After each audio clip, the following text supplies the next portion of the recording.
painting to photography, from beadwork to woodworking. KQAL FM on the campus of Winona State University presents Art Beat. Art Beat highlights the work and accomplishments of local artists from in and around Winona. Support for Art Beat is made possible by the Minnesota Arts and Cultural Heritage Fund. Today on Art Beat, we go to the Minnesota Marine Art Museum, where folk music legend Greg Brown talks about his new book, Ring Around the Moon, a songbook. This book focuses on personal stories, drawings, songs, and photographs from various points of Greg Brown's life and career. These stories include how Greg Brown met his wife, the influence of music on his family growing up, and the people who got him where he is today. I'm Abby Hockey. Join me and Giovanni Bermudez as we dive into folk music legend Greg Brown's new book today on Art Beat. Ladies and gentlemen, Greg Brown.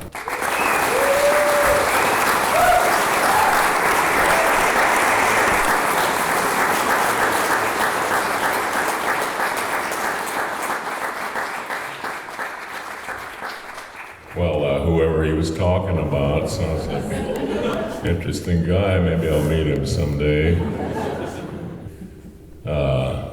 This is only the second one of these I've done. I did one last night in Baroque.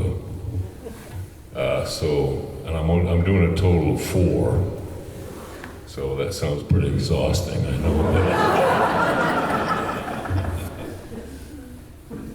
This book wouldn't be here if it wasn't for my good friend Mei-Ling Shaw from Iowa City, who put the whole thing together. And if she hadn't done that, it would still be a lot of doodles and half-written lyrics in my cabin.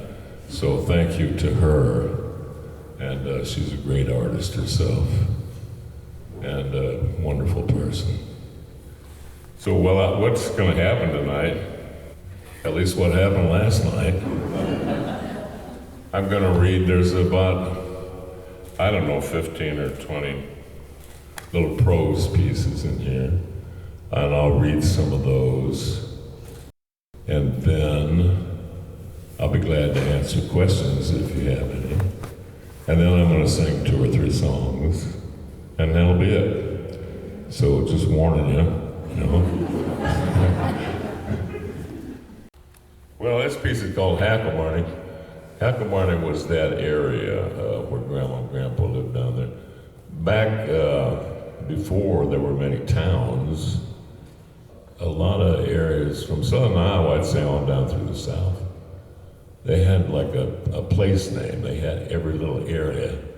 So you'd say, oh, I live in this. And Hacklebarney was one of those places. There was no borders really, but you knew roughly where the people were if they said they're from Hacklebarney. It was right next to Turkey Scratch.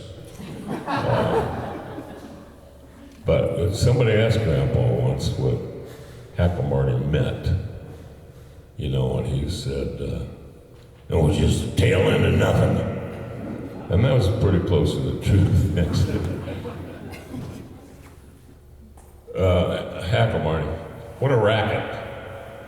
In the front room of the house that had come in sections on the train from Sears, 1901, the year of my grandpa's birth, 48 years before I was born.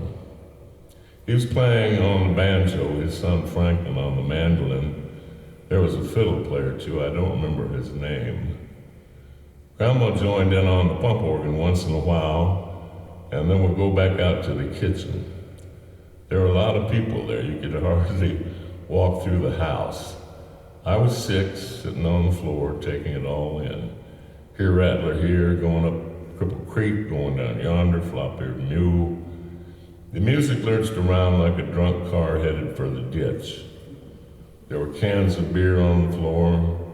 Frank was grinning a dangerous grin. When he got drunk, he always wanted to fight. And he was getting closer.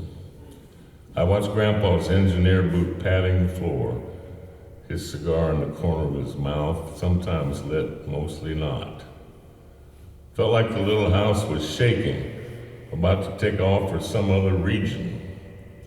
We were in one of the many middles of nowhere, hills and woods of southern Iowa, a spit from the Missouri border. It was getting late, no one minded.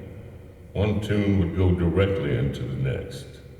They were all played to that thumping beat. Occasionally, a waltz would happen for a few minutes. Then back to the hold on, here we go deal. I was getting sleepy. There was a bunch of kids sitting or lying on the floor being stepped over by the grown-ups. The music kept rolling like a train with no conductor. At some point, I fell asleep. Someone carried me into the tiny back bedroom. I woke up later, all was quiet. I went out the front door into the yard to take a leak. It was so quiet. There were more stars than you could believe.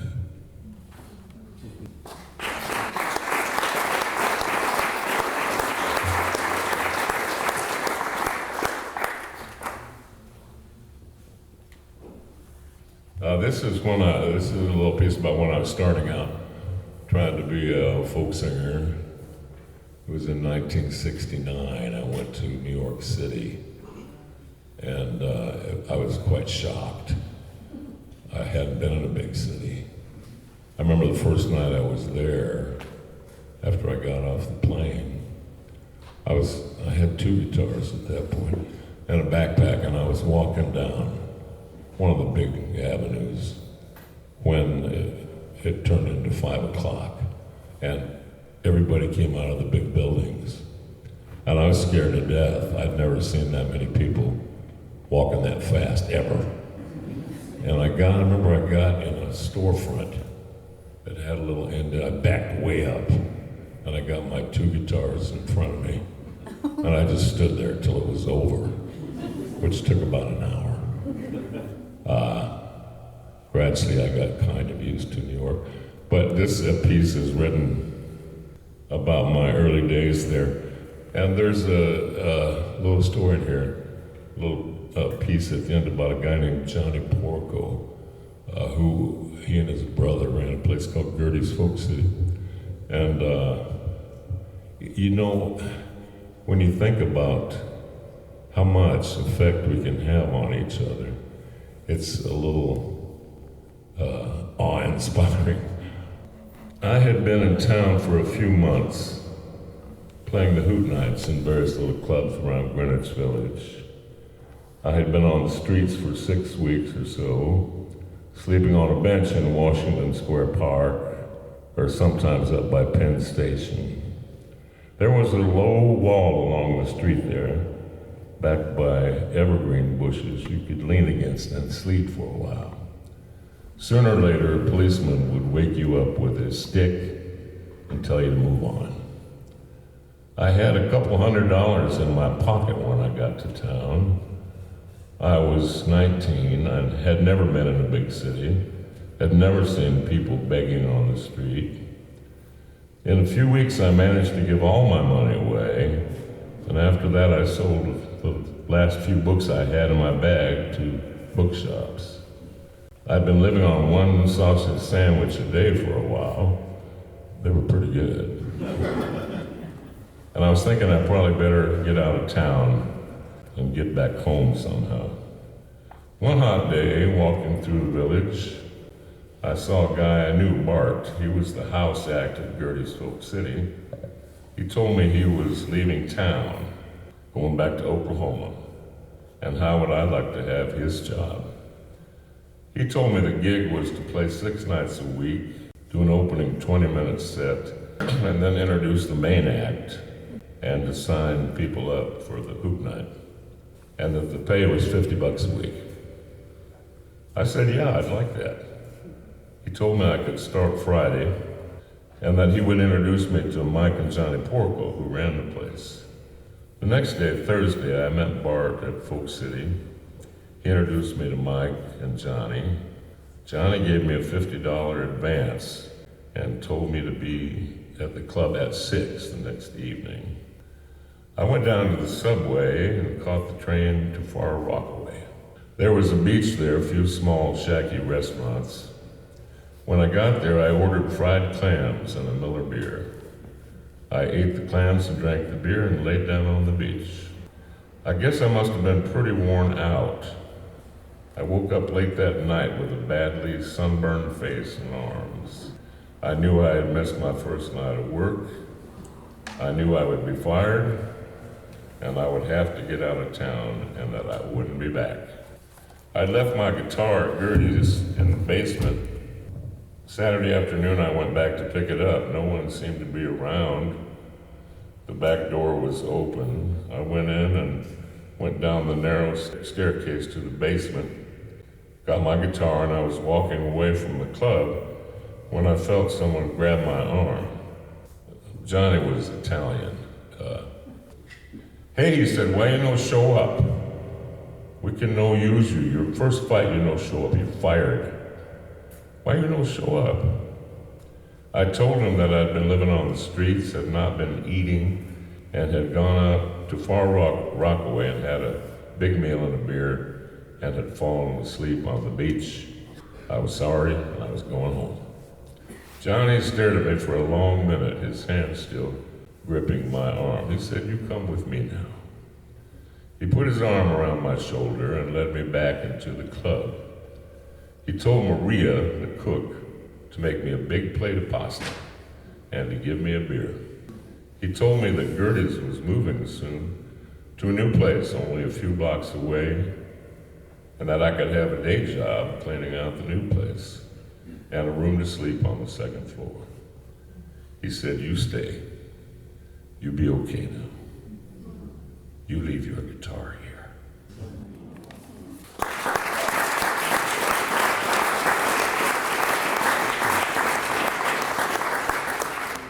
Well, here's a piece I wrote for my wife, who is Iris DeMent, who's a great singer. I'm sure some of you heard of her.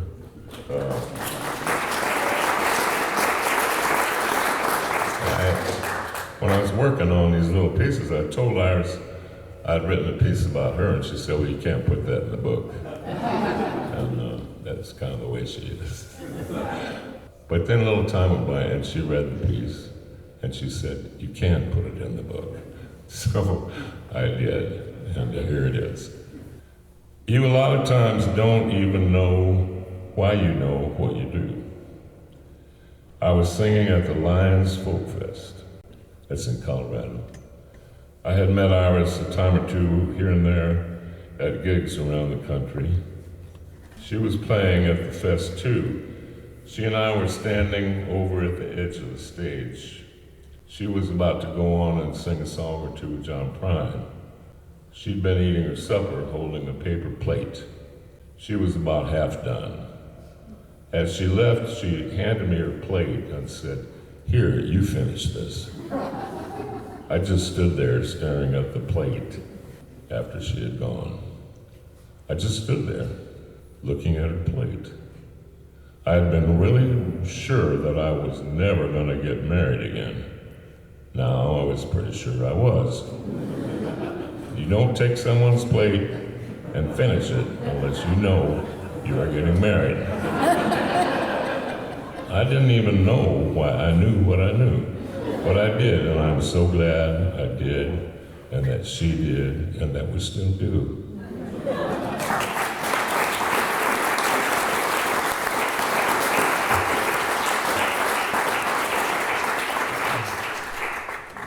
My dad worried about me. I had gone to New York and ended up out in LA, and I'd been bopping around for quite a while.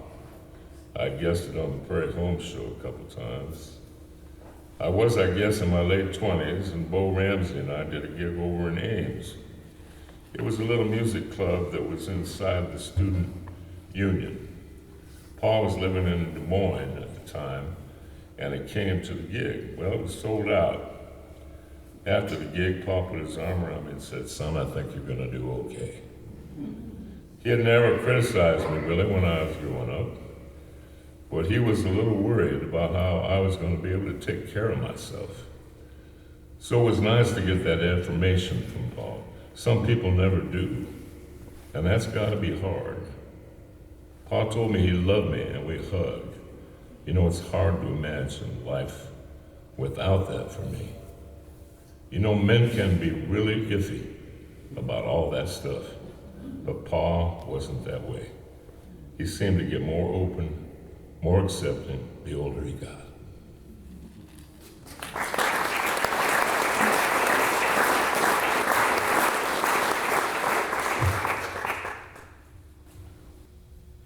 Well, here's a piece about guitars. You probably nobody will be interested in this one, but here it is, so I'll read it. I really love guitars, but I've been feeling lately that I just can't take good enough care of all of them, especially the older ones. So I want to pick out some of the older ones and a couple of newer ones that I know I'm just never going to play again and gradually sell them. So somebody can have it and take care of it and play it. I will keep maybe 5 or 6 guitars. There'll be plenty for me to play. I've had some really good guitars. Years ago I had a Gibson J45, probably a 1943 or 44. It got stolen one night at the mill. That's the place I used to play. There were a bunch of these made during World War II. In those years it was all women making the guitars because so many men were in the Army or Navy. Those were some of the best Gibsons ever made. They just are, nobody really disputes it. It was the best guitar I've ever had, and I own several of the old J45s. I was always looking to recapture the sound of that one, but I never have. Guitars are very mysterious. I mean, you can have a guitar that was made in the same year at the same place, and it's like night and day. Acoustic guitars come from a particular piece of wood, and they really change according to how much they're played. If they're not played, they kind of go dead. They just get flat. It's a strange thing. I've had this experience. You end up with a guitar that just doesn't seem to have the stuff, and if you play it a lot for a couple of months, it changes. I'm sure it's got something to do with the vibration, because when you're playing, all that wood is vibrating. And then if it just doesn't happen for a year or two, something really changes. It's like the spirit kind of goes to sleep. That's true for us too, I think.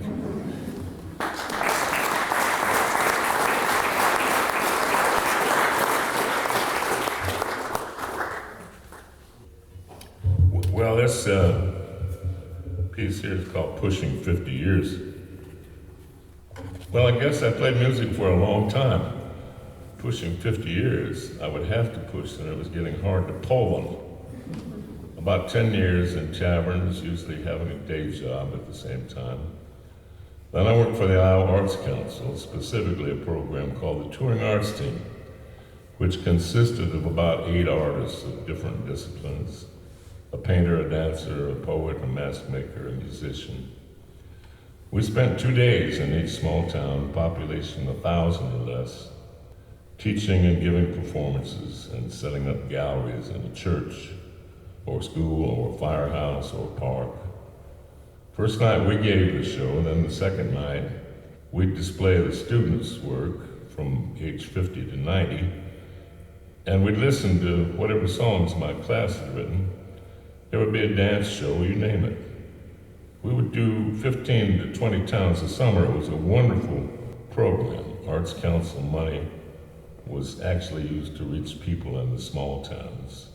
One of the few times they felt noticed. The program died a few years later. All the money for arts programs died up and blew away like corn stalks in Iowa soil. The first songs I wrote for those towns somehow attracted the attention of the Prairie Home Companion radio show, which was about to go national. I stayed on that show for about 2.5 years. I had to do as many other gigs as I could during that time. Turns out public radio doesn't pay a whole lot, but I had a great time playing with all kinds of wonderful musicians on the broadcast, and Garrison was certainly the one who gave me my break. He and I and others had a good time writing the songs and skits on Thursday, rehearsing them on Friday, doing them on Saturday, and forgetting them all on Sunday. After that, I started touring the country, which was possible for me to do thanks to the exposure Garrison's show provided me. I will always be grateful to him, although there were nights along those 33 years of touring when I wondered if I would not maybe have been better off staying in Hackamore and driving a road grader and playing with the country band in the taverns of Van Buren County. Maybe I'd have had a chance to learn to play the banjo and the fiddle a whole lot better than I do. I guess I'll never know. One thing is for sure, that I would never have lasted that long on the road if it weren't for Mitchell Drozen, who booked my gigs and also went with me on the road whenever he could. He somehow always stayed cheerful, told the same jokes in a very eager way. And even if he did sometimes drive out of the way quite a while to save 1 or 2 cents per gallon, it was worth it. Thank you, Mitchell. Long may you ski.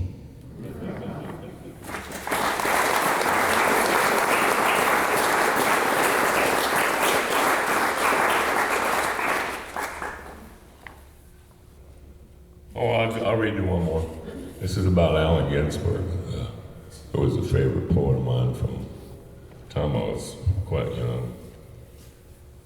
I started with the William Blake album back in 1986. Having started Red House, I had the freedom to do what I wanted.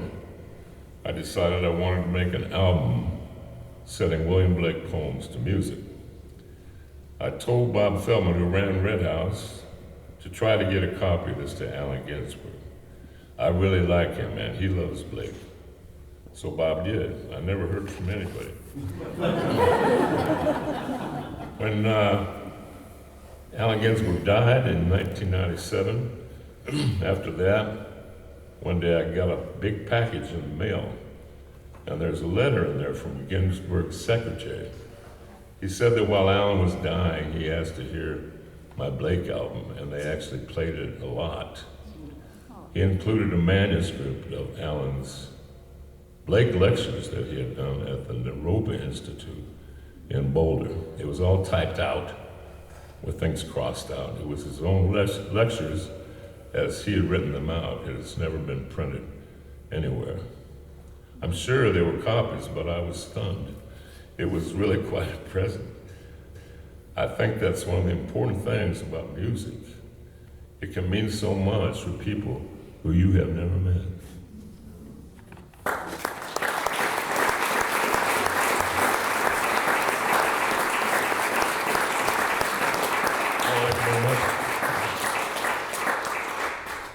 Well, I'm going to do kind of a Q&A now. If anybody has any questions you'd like to ask me, I'll be glad to try to answer them, and then I'll play a few songs, and that'll be it. Get back there. Yeah, is that the suit you bought in Rochester? Is this the what? 20 years ago? Are you wearing the suit you bought in Rochester, Minnesota? I have no idea. I was there when you bought Really? the suit in Rochester. I have. Well, it could well be. I'm the son of my father. People sometimes think I dress pretty, odd. But all I can say is they should have seen my dad. It could have been Rochester. I've bought suits in a lot of towns. Yeah, I bought an old suit. Bo and I were playing Washburn at a place called the Burnt Down Palace. Yeah, that was it. Broke Down Palace? Well, I like Burnt Down better.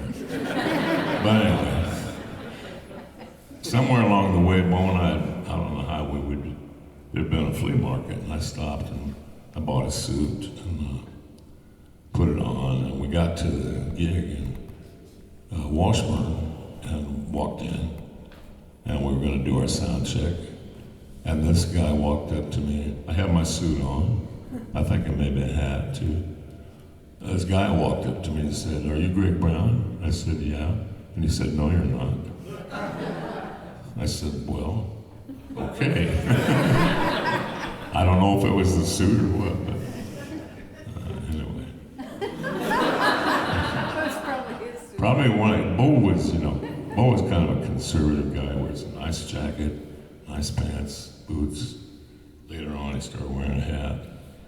So he was very patient with me because I remember times I would stop somewhere and buy like a whole tie-dye outfit, shirt and pants, and wear it on stage that night. So. Any more questions? Yeah. Tell us about the best fishing experience you had before, after, or during a concert. Well, there aren't many. I learned painfully long ago not to try and combine fishing and concerts, although sometimes I will admit I screwed up. And many times I did concerts with wet pants. This is true. You know, like I used to play up in Alaska a lot, and they got fishing. You know, in the evenings, generally when you want to go. Of course, I was having to do sound check, but I finally got a little wiser. And when I would go to Alaska, I would book whatever the shows were going to be, and then I'd book another 2 or 3 days, and I'd go fish on the Kenai River, where you could catch 30-inch long rainbows. Or I would fish on the Russian River, where you had to keep your nerve with you, because on the Russian River, I more than once stepped over steaming piles of grizzly poop and kept fishing. The grizzlies weren't really interested in you, particularly when there was a salmon run. They just look at you and they go, "You're not a salmon." They just look along. Yeah, I do like to fish, and I got to fish a lot of really nice places. So, okay, I'm going to talk about fishing. Any other questions? Yeah. Have you ever had any of your family members play on any of your albums? Well, I'm trying to think. I sang on an album with my grandma once, Art Rosenbaum. No, I did the Prayer Home Show once, way back, and my dad got up and sang with me at the show. We did an old hymn, and my mother got up and sang a song with me too, but I had not a lot of recording. Pieta, actually, take that back. My daughters, Pieta, Consti, Zoe, they've all sung on my records, and of course Pieta is still out there singing. Yeah, back there. Was last year really your farewell tour? Or will we see you again? Really, I quit touring when I turned 70, and that was in 2019, and I just decided it was probably time. It's 70, come on.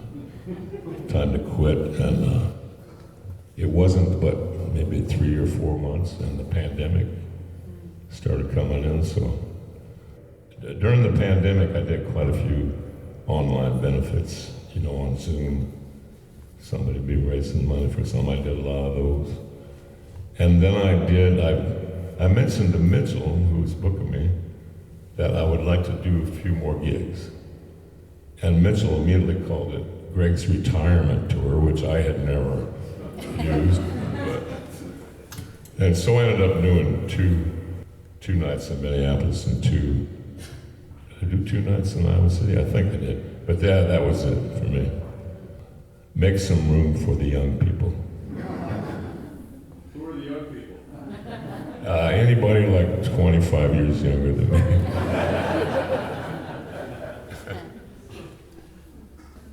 Yeah. Do you still write? Yeah, I do still write, not nearly as much as I used to. One thing I figured out after I quit touring was that for me, touring, writing, performing, recording, those were all kind of a piece. They were all connected. And once I stopped touring, I still like to write. I've been writing more little short prose pieces similar to this than I have songs. But yeah, I still like to write. But the impetus is, Muddy Waters always said, you quit writing songs at 55. Well, I went a little further than that. You know, writing to me has always been a gift. It's something that was given to me, and I think my personal opinion about that is that the muse, or whatever you want to call it, tends to pick people that she can tell are not going to be up to much.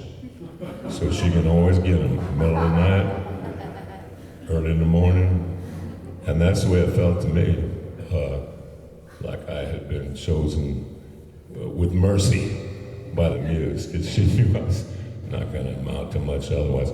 Although that wouldn't have bothered me, I've never felt that our lives are about achievement and, you know, da-da-da-da-da.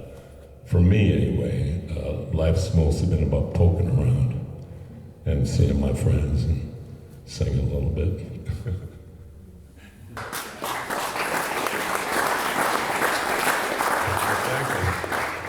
Well, I guess I'll try to sing a couple songs. I don't know if I can sing and play anymore or not, but it'll be fun to find out.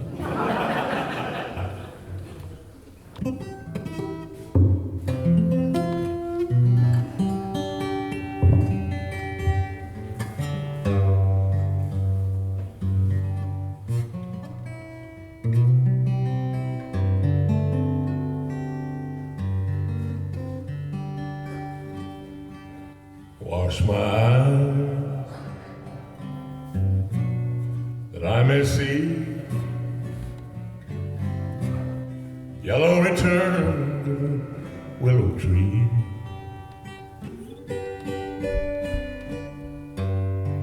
Open my ears that I may hear the river running swift and clear. Please,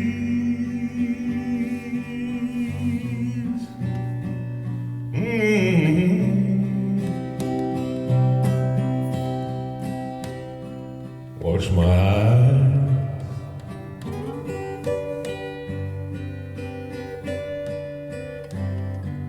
please.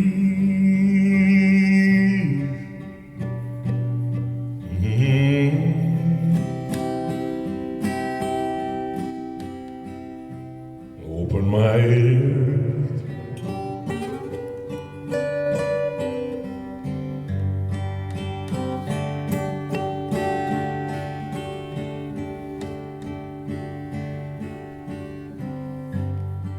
wash this world.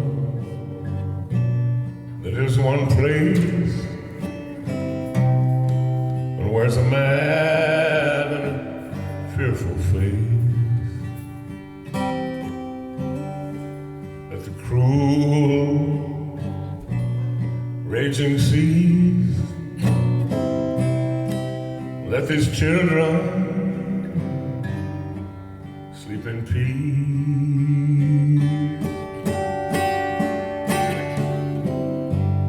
and free.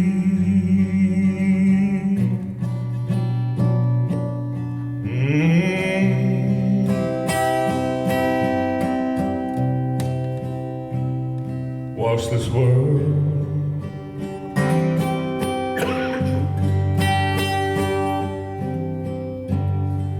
Please.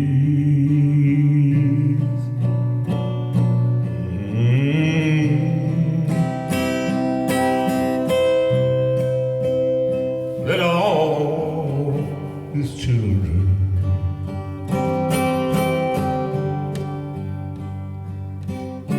sleep.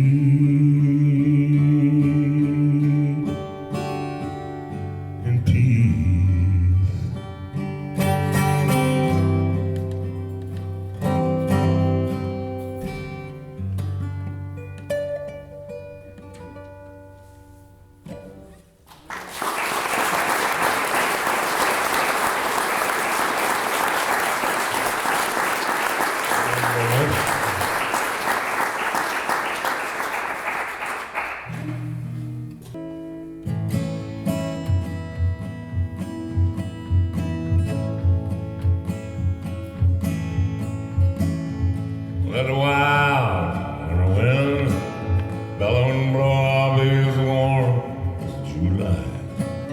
Tomato.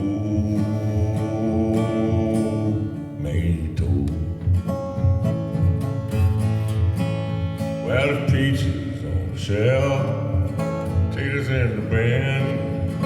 So really, everybody come on in and taste a little summer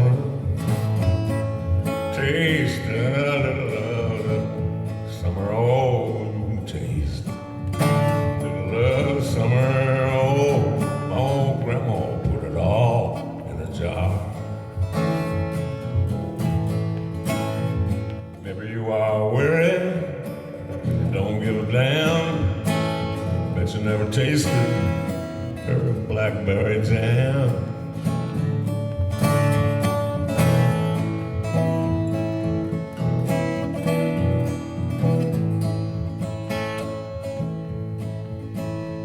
Frank on the mandolin, Grandpa on the banjo, sitting around getting bigger in the middle, playing the fiddle. Oh, peaches on the shelf, Grandma, put them all in a jar.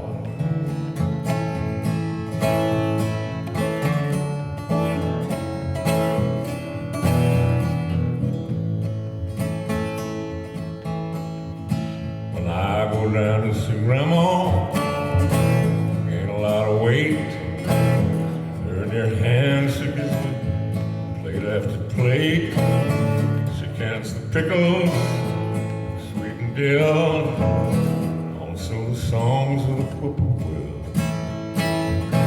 The morning star and the evening moon. I really gotta get down there and see her soon, 'cause these canned goods that I buy at the store ain't got the summer in them anymore. Oh, new bad sure as you're born, I'll take some more potatoes and thunderstorm. Pieces on the shelf, potatoes in the bin. Supper ready, everybody come on in. Taste a little of summer. Taste a little of summertime. Taste a little of the summer. My grandma put it all in a jar. Thank you, Grandma.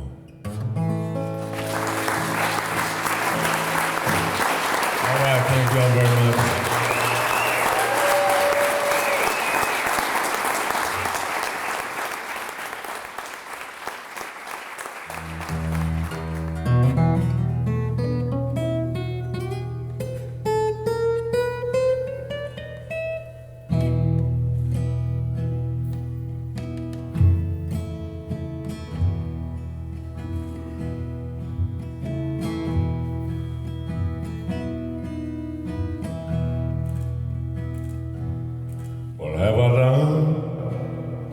Father, can I rest now? Have I learned enough, Mother? Can we talk now? Will you visit me in my place of peace? I'm going driftless.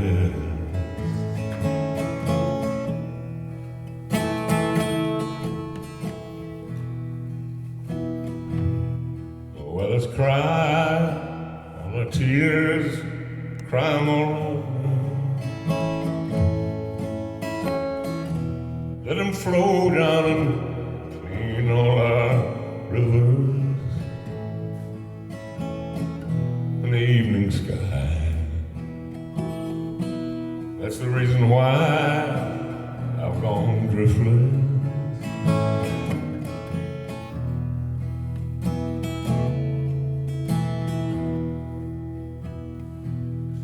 Have I worn enough clothes to go naked? Have I told enough lies to see some truth? Round hills, round sky, round breasts, round thighs, I'm going driftless.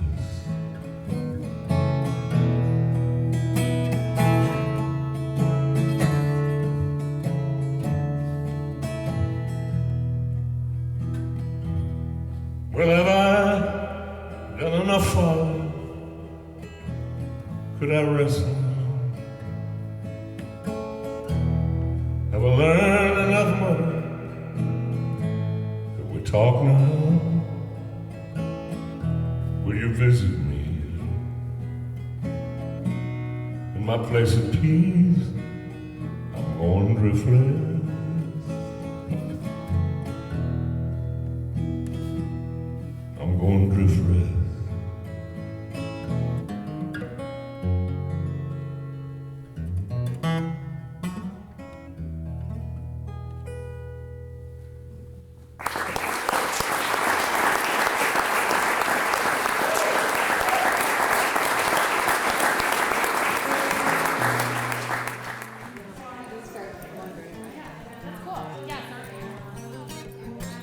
Big thank you to Greg Brown for joining us today on Artbeat. You can find Ring Around the Moon, a songbook, at ramshacklepress.org. I'm Abby Hockey, and for more conversations on art, tune into Artbeat Tuesdays at 12:30 right here on 89.5 KQAL. Online, on the app, or on your favorite smart speaker. Artbeat is written and produced by KQAL FM on the campus of Winona State University. Visit us on the web at kqal.org.